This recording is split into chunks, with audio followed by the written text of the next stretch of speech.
Ai tēnā tātou katoa. My name is Manuel Beazley. I'm the Vicar for Māori in the Catholic Diocese of Auckland. And thank you for joining me at this time as we look at our bicultural relationship, both within the church and in the context of the wider society. The title that I've given to the session, Titito whakamuri kia anga whakmua, and this is a common Māori saying which speaks about our journey forward must involve looking backwards. And so that's the angle at which I'd like to take us through today in our session, is about looking backwards to see the history of our bicultural relationship with a view into launching into a new and positive future and recapturing the narrative of our bicultural relationship. So let's look back to pre-19th century Aotearoa. And I'm just going to outline a few key events that help to shape our bicultural identity.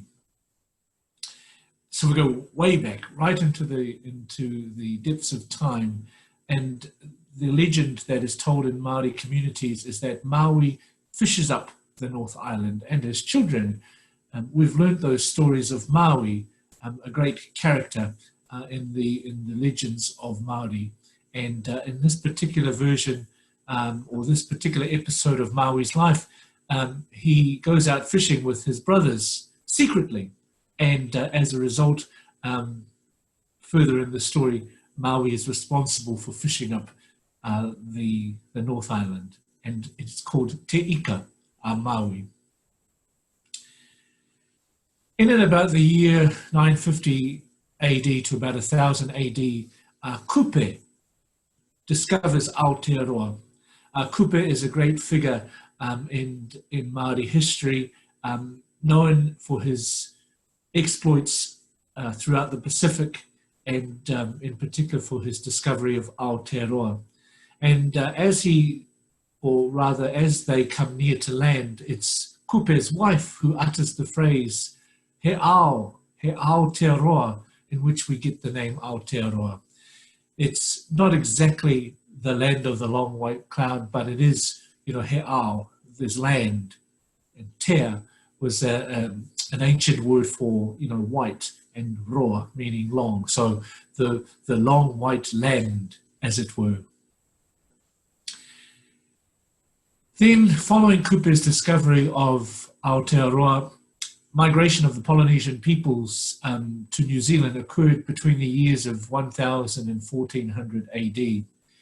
And the earliest architectural evidence of settlement was in the year 12 AD. It is in the year 12 AD. That doesn't mean to say that that's when settlement started, but it means that that's our earliest known sort of date that we can place a settlement.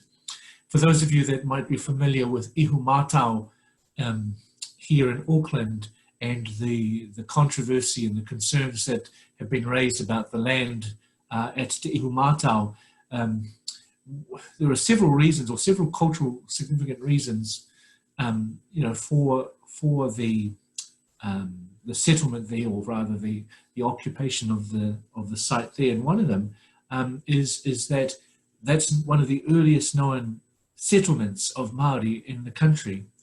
And many people have said that, a lot of researchers have claimed that it's at Ihu Mātau that the early Polynesian explorers first became Māori, as it were. So up until then, they were living a very Polynesian type of existence, surviving on fish and shellfish and the like, and the cultural elements were very, very similar to that of Polynesians in the islands. And at Ihu Mātau, the thinking is that the Māori culture started to develop from that point, when we became less Polynesian or islander Polynesians, as it were, and took on the characteristics and the culture of what we would describe today as Māori. So Ihu Mātau being a significant site for that to happen. Then in 1642, Abel Tasman sites the South Island. He names it Startenland. He does not make landfall, and there are several accounts of what happened in that period. And then subsequently, on the early maps, Staten Land rather, is begun to be called New Zealand on the early maps. Then in 1769, Captain James Cook makes his first visit, and it's about then too that the French trader Jean de Surville starts to explore part of the New Zealand coast. And in 1772, Marion de Fresne explores the Northland coast. So there's the things starting to happen. News of the discovery of New Zealand is reaching to mainland Europe, and they're now starting to send expeditions to check the place out. So the activity in the southern shores is starting to ramp up. Then we begin with the 19th century, and this is where things start changing quite rapidly. In 1806, the first European women arrive in Aotearoa. 1814, Samuel Marsden arrives with the Church Missionary Society, and the first Christian service is held here on New Zealand soil on Christmas Day in 1814. Thomas Holloway King becomes the first recorded Pākehā child born in Aotearoa, New Zealand in 1815. And then in 1820, Hongi Hika, the great chief from the north, from the Taitokero, from Ngāpuhi, he heads to England and is received by King George IV and obtains some muskets, and there begins the musket wars. In 1823, the Wesleyan Mission Station begins in Whangaroa, also in the north, on the eastern coast. 1823, the first Christian marriage ceremony is conducted by Thomas Kendall in the Bay of Islands. And I put this one in 1832, the stone store in Kirikiri opens because it still stands today. So that's a beacon to this part and this time in our history. In 1832, James Busby arrives in Aotearoa, New Zealand, and he has the title of the official British resident. So there is no official British presence here. There are British settlers who have come and have set up here in Aotearoa, but officially the British government hasn't a presence, and so James Busby arrives in that capacity. In 1834, with Busby's help and assistance, the United Tribes of New Zealand met and they adopt a flag. And the flag has been necessary because trading ships that are going from here to Australia are being seized because they are flying without an ensign, and under British law, all ships must carry a certificate of their nationality or their origin. And of course, New Zealand not being a colony yet, they can't fly the British flag. And so the United Tribes of New Zealand, so the chiefs, particularly of the North, met together, and with the assistance of Busby and others, they choose a flag. And you may have seen the flag. It's very similar to the Union Jack in the sense that it has the cross of St. George, and then in the top corner they have another cross of St. George emblazoned with 4 stars. Sometimes it's known as the Confederation flag or the He Whakaputanga flag, which we'll talk a little about a bit later on. On the 28th of October in 1835, in Waitangi, the same Confederation of United Chiefs and Tribes signed a declaration which has come to be known as He Whakaputanga, so a declaration of independence. And essentially, the chiefs of the Confederation are declaring that all the lands of Aotearoa remain or are in the sovereignty, under the sovereignty of the United Chiefs in council or in confederation, but the exercise of that sovereignty is through the individual iwi and hapu. On the 10th of January 1838, Bishop Pompelia arrives in the Hokianga, and on the 13th of January celebrates the first Mass on New Zealand soil at Tōtara Point. On the 29th of Jan 1839, Captain Hobson arrives at the Bay of Islands, sorry, rather, there's a bit of a typo, it's the 29th of 1840, 29th of January 1840, Captain William Hobson arrives. Just quickly going back to He Whakaputanga, the Declaration of Independence, the key element of the statement is that all sovereign power and authority in the land resides entirely and exclusively in the hereditary chiefs and the heads of the tribes in their collective capacity. And that whilst the sovereignty rests in the confederation, the actual exercise of the authority is left to the autonomy of the individual chiefs of the various iwi and hapu throughout the country.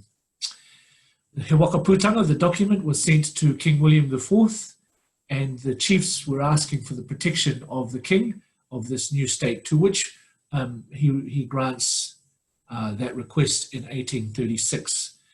It's also interesting to note, important to note rather, that King William also assented to the Confederation flag in 1834. He Whakaputanga is referenced in the Treaty of Waitangi by the use of the term the Chiefs of the Confederation of the United Tribes of New Zealand, which is in the first article of the treaty. So that's quite a significant point to note, that the Crown acknowledging the sovereignty of the chiefs at Waitangi, and its inclusion of a reference to it in the treaty is also important, because that makes then He Whakaputanga the basis by which Te Tiriti or Waitangi was deemed necessary. And when I say deemed necessary, if we look at other places throughout the world where the British in particular colonized certain parts of the world, no treaty was ever entered into. And in the case of Aotearoa New Zealand, the Crown recognizing that Māori were a sovereign nation, were its own state, as it were, and so therefore it was deemed necessary to enter into treaty with a sovereign state. So we come now to Te Tiriti o Waitangi, which is the basis of our bicultural relationship, because the treaty was signed between two sovereign entities on the 6th of February 1840 at Waitangi. So the two sovereign entities are Māori and the Crown. Often when people think of our bicultural relationship, they think of Māori and Pākehā, and that relationship is a secondary element of the initial relationship, which is between the Crown and Māori. That's the bicultural relationship that we speak about in the first instance. The treaty was then taken around the country to be signed, and it's important to note that at Waitangi, it was the Māori version of Te Tiriti that was signed. And so that means that Māori was signing what they could see in their own language. And the international convention is that when there is a treaty between an indigenous peoples and a foreign state, it's the treaty that's in the language of the indigenous people that takes precedence. Te Tiriti then is seen as the foundational document of our nation. So this sets us up for our bicultural relationship, but it also gives the Crown the right to govern. One thing that people don't necessarily sort of understand or think about is that Te Tiriti actually has no legal force as a document in and of itself. The only time it gets some sort of legal recognition or has some legal force is when Te Tiriti is specifically referred to in any act of parliament or legislation or policies. So that's where it gets its legal force, is when it's referred to specifically. Many of our laws and parliamentary acts and policies in Aotearoa New Zealand do make some reference to Te Tiriti or Waitangi, and that's where it gets its legal force from, as opposed to the document itself, which has no legal force or legal status. Our bicultural relationship, therefore, is a result of what happened at Waitangi. The signing of Te Tiriti o Waitangi sets us up for our bicultural relationship. And as I said earlier, the two cultures are the Crown and Māori.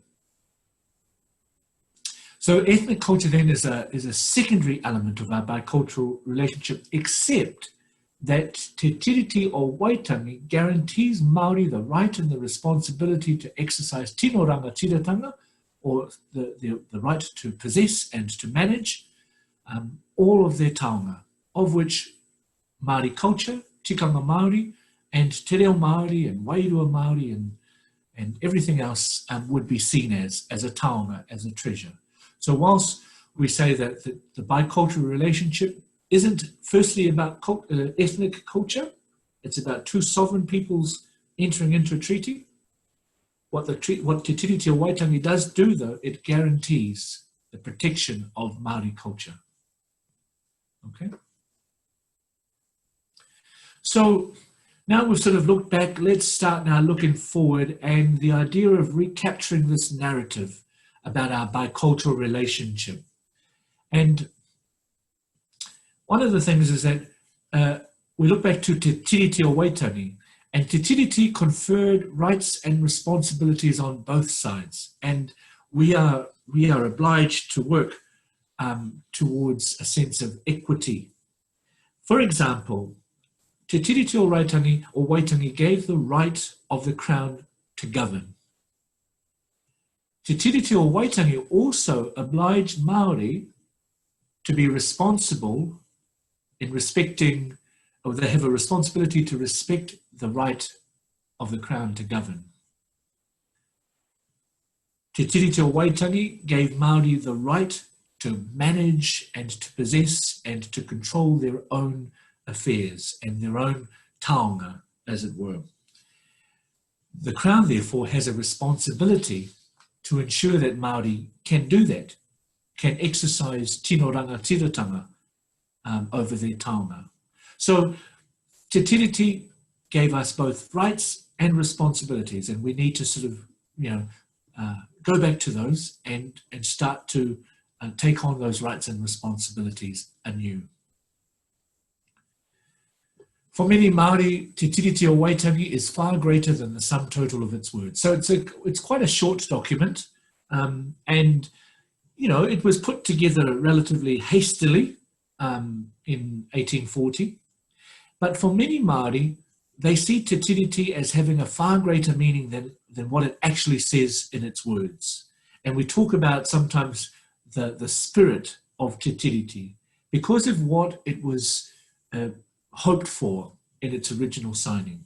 So for Māori, it has a far greater value, and sometimes we think of it as a covenant as opposed to just a contract or a treaty. Our multicultural society can only exist because of our original bicultural relationship. And so that's an important thing about going forward. Often when we think of bicultural, we start to think of the ethnic element, or the ethnic culture. Whereas, looking at it from the perspective that the cultures are the Crown and Māori, we can now then start to say, well, that's the original relationship, which we now are a part of. One of the ways I'd like to explain it is you have a marriage relationship. And so you have the husband and the wife, two people coming together in marriage. That's like the bicultural relationship, so the Crown and Māori. But with every marriage comes the families on both sides. So you've got the in-laws, as it were, or the outlaws. The families that now come with the bride and the groom, the husband and wife, the two spouses. Now they now have a relationship because of the relationship, the marriage of the husband and wife. And that's similar to what we have here in Aotearoa. We've got the multicultural relationship. So everyone that comes with the Crown and everyone that comes with Māori now have a relationship with one another because of this original marriage. We take that away, then that relationship now, has no basis. So in order for us to be multicultural, we must acknowledge that the bicultural relationship first exists. And I would sort of say that acknowledging and promoting and enhancing our bicultural relationship actually also enhances our multicultural relationship and vice versa. So we need to come to a point where we can say that our multicultural society, our multicultural nationhood is firstly as a result of that initial bicultural relationship through Te Tiriti o Waitangi. Whether things are too Māori or not Māori enough isn't really the point. What does matter is the acknowledgement that Māori culture is what makes Aotearoa unique. Māori culture is only native to here. And if we're here, all of us, then we all can share in it. So whether we sometimes think, well, Māori, too much Māori or not enough Māori, it doesn't take away from the fact that Māori belongs here as opposed to belonging anywhere else. And if we are here in Aotearoa, New Zealand, particularly at this time, then this heritage is open to us as well to embrace and to accept as a result of this relationship that we have. Those involved at Waitangi in 1840 no doubt had dreamt of endless possibilities. And in 2020, I'm wondering, could we dare to dream the same endless possibilities from our bicultural relationship?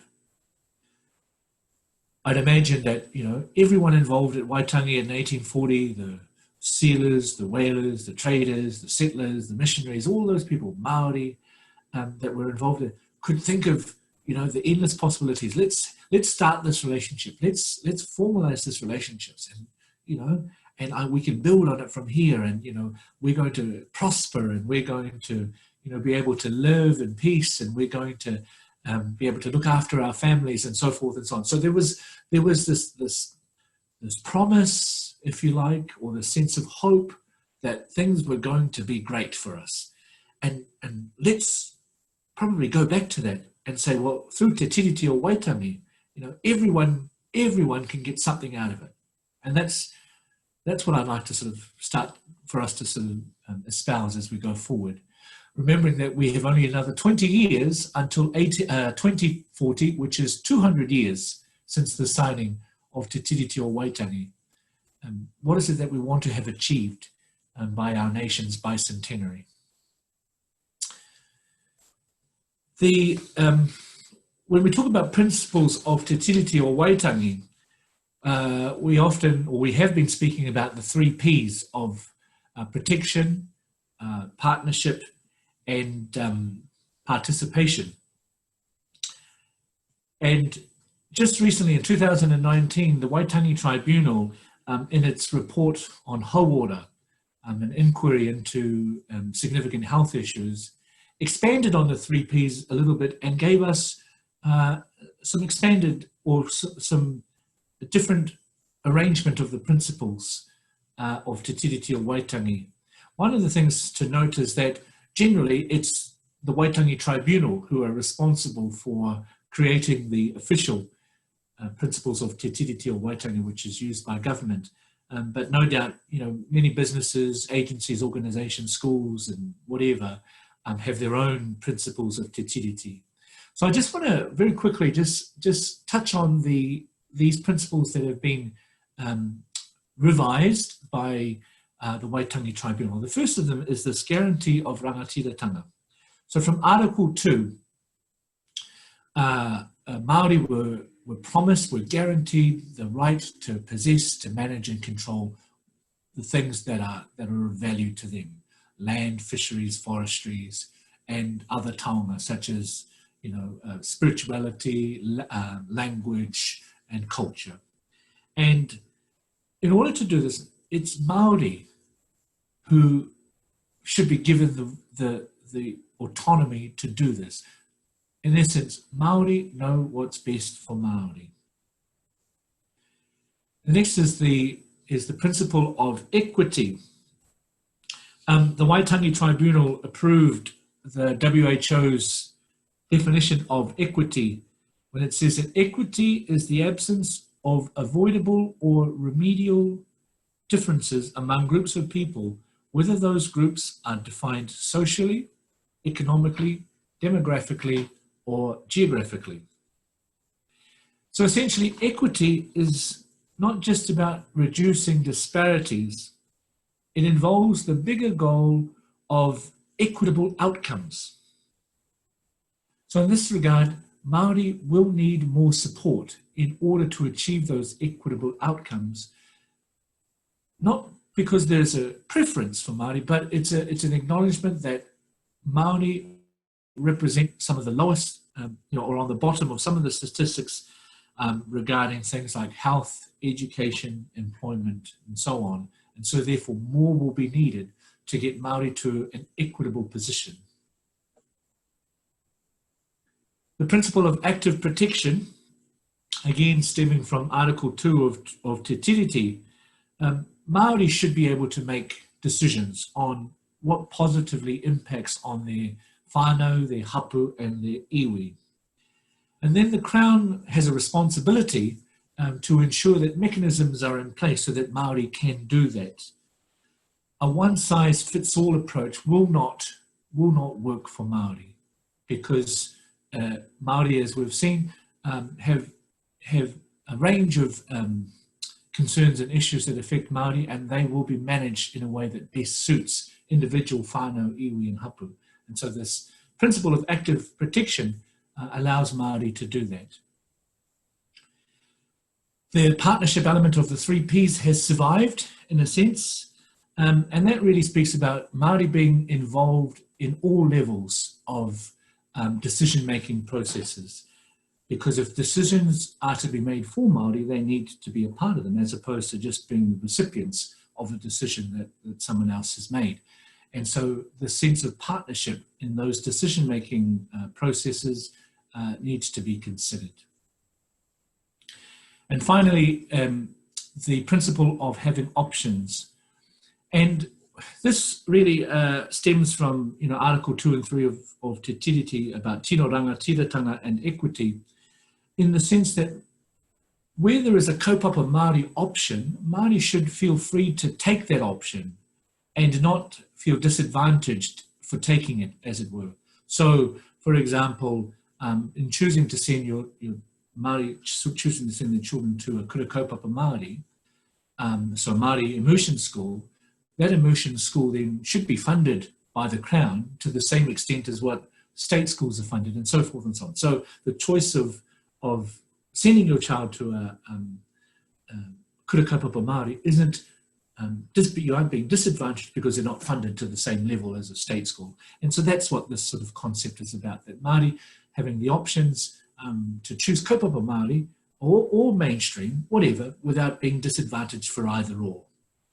Okay, and in the same way with state schools, if Māori wanted their children to participate in kaupapa Māori things, then the school should be in a position to provide something like that.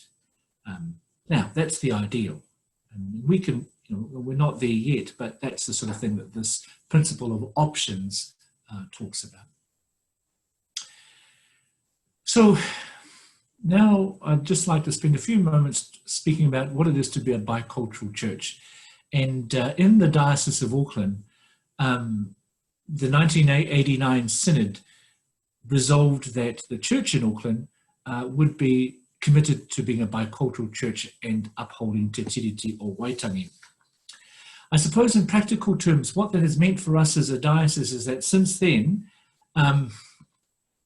we've taken on an active commitment to te tiriti o Waitangi, fostering relationships with whānau, iwi and hapu, protecting and promoting Māori spirituality, and incorporating te reo Māori and tikanga Māori where necessary and where possible.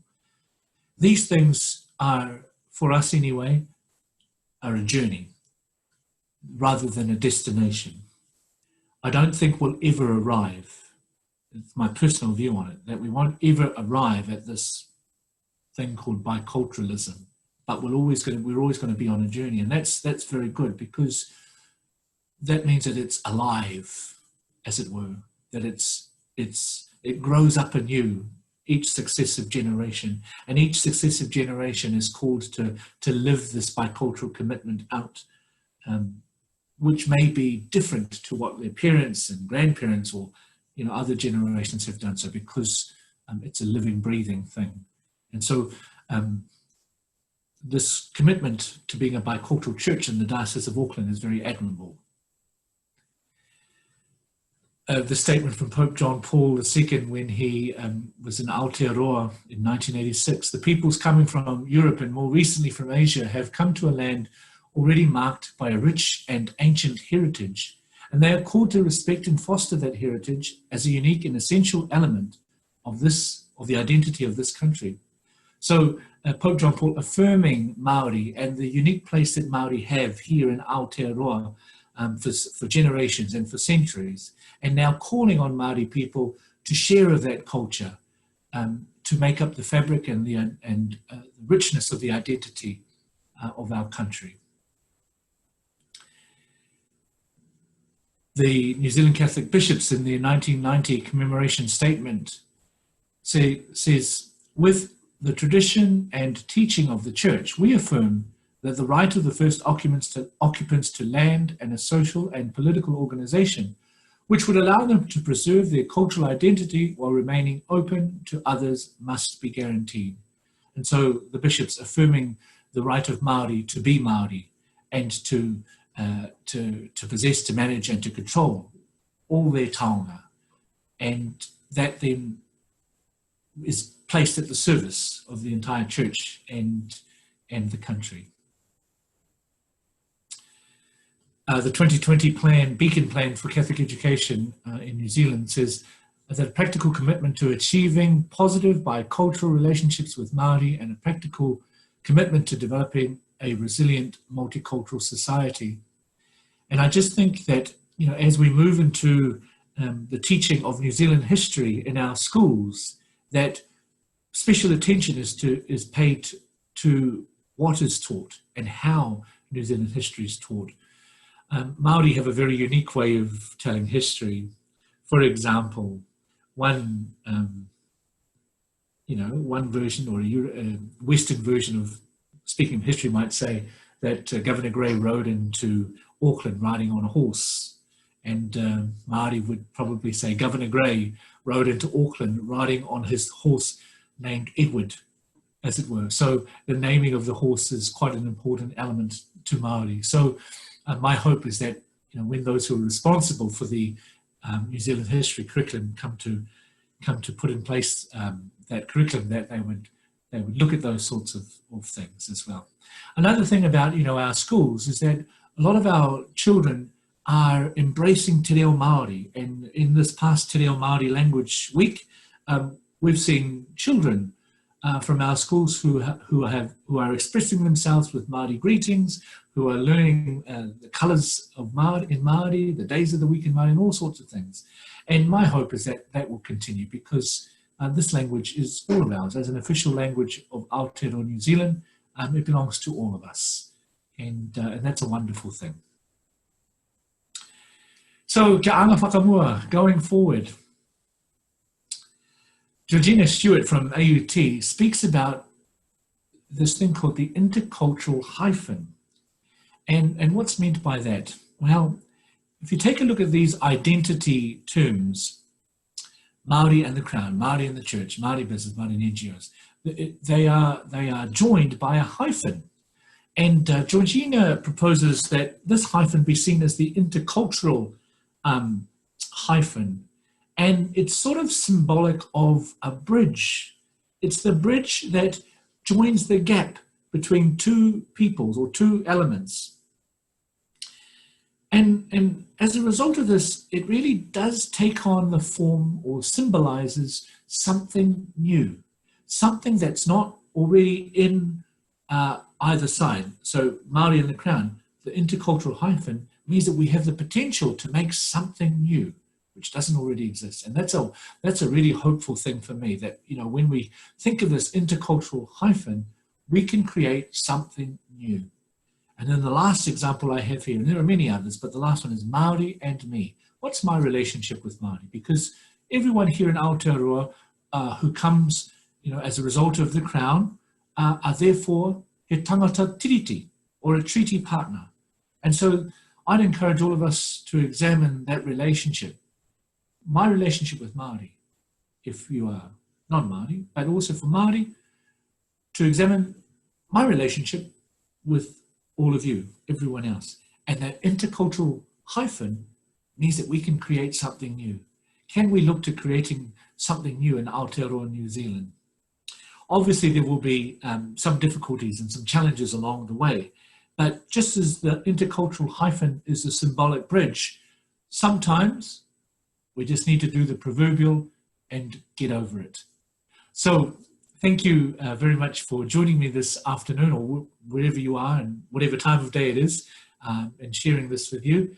I'm wishing you all the best, and wishing and hoping that our bicultural relationship in New Zealand will flourish and will grow, and that will need nurturing and patience and time, but we can do this.